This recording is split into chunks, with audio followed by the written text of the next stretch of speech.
Bapak Ibu guru ingkang kula hormati, kaliyan rencang-rencang ingkang kula tresnani. Sumangga kita sedaya nderekaken puji syukur wonten ngarsanipun dalem Gusti Yesus.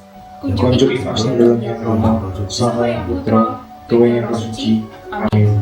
Gusti ingkang Maha Agung, Gusti ingkang Maha Agung, abdi ngaturaken puji, abdi ngaturaken puji, sembah marang panjenengan, sembah marang panjenengan, abdi badhe derek Gusti, abdi badhe derek Gusti, saben dinten kantos beja, saben dinten kantos beja.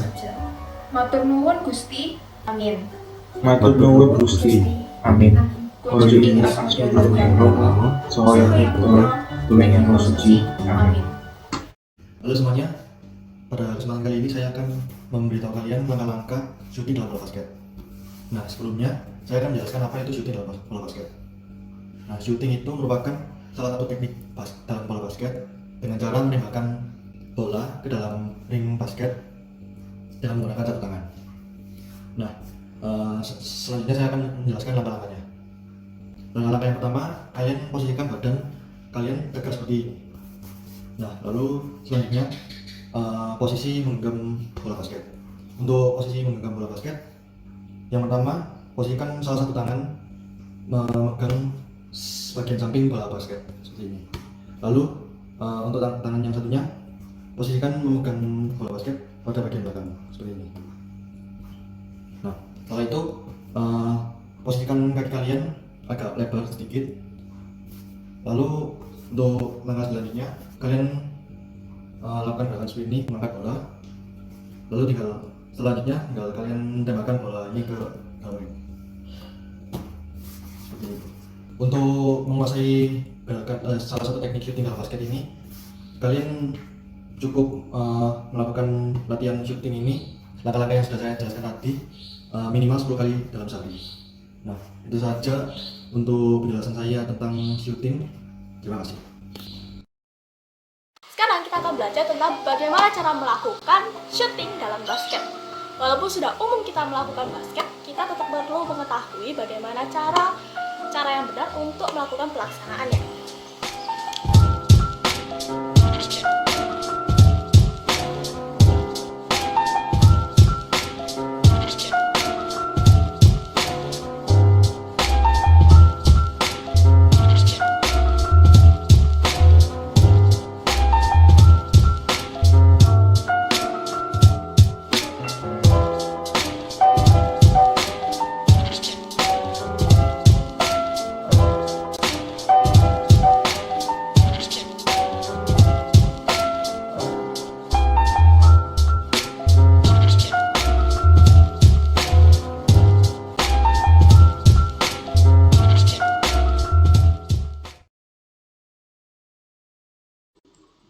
Selamat datang semuanya di sesi seni tari.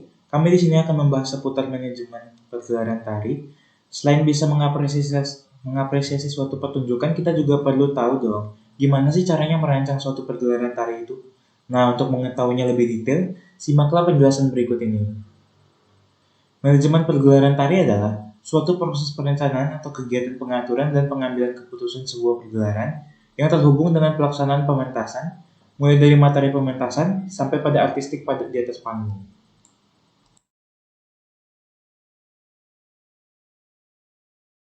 Nah, untuk yang selanjutnya, fungsi manajemen dalam pergelaran tari. Secara garis besar, fungsi manajemen dalam pergelaran tari ada beberapa, yaitu yang pertama, fungsi perencanaan atau planning untuk menetapkan sasaran atau target pergelaran, kemudian memilih tindakan yang akan dilakukan dari berbagai alternatif yang ada.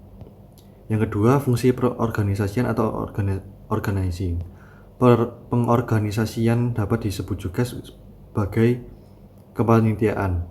Hal ini dilakukan pengolokasian sumber daya manusia serta penentuan tim-tim yang diperlukan dan siapa penanggung jawabnya. Yang ketiga, fungsi pergerakan atau actuating, pengambilan tindakan atau koreksi jika realisasi tidak sesuai dengan yang direncanakan. Lalu yang keempat, fungsi pengawasan atau controlling.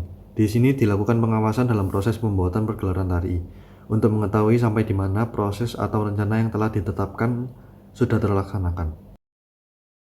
Untuk menjamin keberhasilan atau kesuksesan suatu pergelaran tari, dibutuhkan peran dari kepanitiaan pergelaran.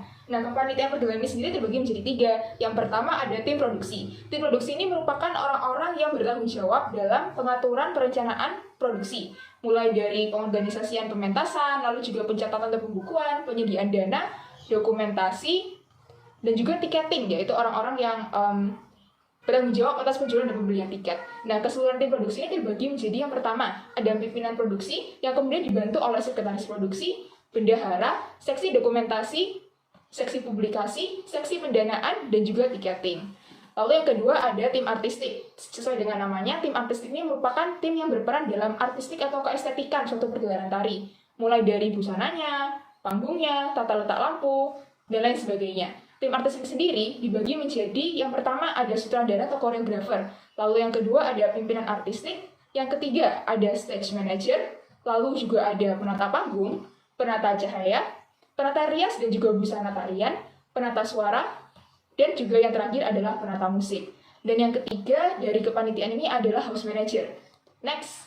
Selanjutnya saya akan membahas yang ketiga, yaitu house manager, di mana ini orang-orang yang bertugas untuk mengemban pelayanan publik serta bertanggung jawab kepada pimpinan produksi dalam layanan staff dan layanan publik. Di mana struktur kepanitiaan ini terbagi 5, yaitu ada keamanan, akomodasi, konsumsi, transportasi, dan seksi gedung. Lalu selanjutnya saya akan membahas tentang perencanaan anggaran dan mencari dana atau pendapatan. Untuk perencanaan anggaran dibedakan menjadi 9, yaitu pertama ada sewa tempat petas, di mana fasilitas yang tersedia dan belum ada pada tempat ini juga mempengaruhi biaya sewanya, seperti biaya lampu, panggung, dan lain sebagainya. Lalu yang kedua juga ada stage manager dan kru panggung, di mana adanya biaya jasa lighting dan soundman untuk mengatur tata suara dan tata lampu, di mana sesuai dengan konsep yang diinginkan. Lalu yang ketiga ada konsumsi, berkaitan mengatur dengan makanan atau konsumsi yang dibutuhkan seperti berapa porsinya, menunya, dan lain sebagainya. Lalu selanjutnya ada kostum dan tata rias. Kostum ini untuk mengatur berkaitan dengan nilai estetika penari, di mana jumlah kostum yang ingin disewa berapa, lalu pembelian bahan riasnya berapa, itu juga perlu diperhitungkan. Lalu dokumentasi. Dokumentasi ini merupakan hasil karyanya, buktinya ya dalam bentuk foto ataupun video, di mana biaya fotografer dan kameramen juga perlu diperhitungkan. Lalu untuk publikasi, suatu pergelaran itu membutuhkan penonton yang banyak, sehingga kita membutuhkan informasi untuk ke masyarakat, sehingga dibutuhkannya media sosial ataupun reklame, sehingga biaya untuk mencetak brosur, lalu pemasangan iklan, tiket, poster, itu juga perlu diperhitungkan. Lalu biaya P3K. Biaya P3K ini untuk biaya mengatasi keperluan medis yang dibutuhkan.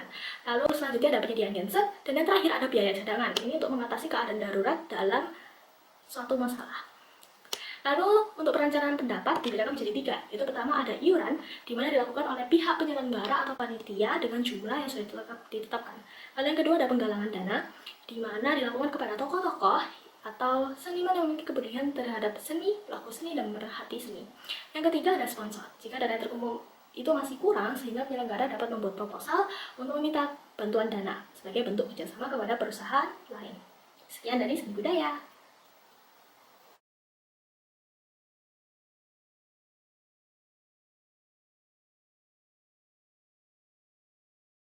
Tiga remaja sedang berlibur di Amerika, dan mereka menyewa kamar triple untuk 1 malam.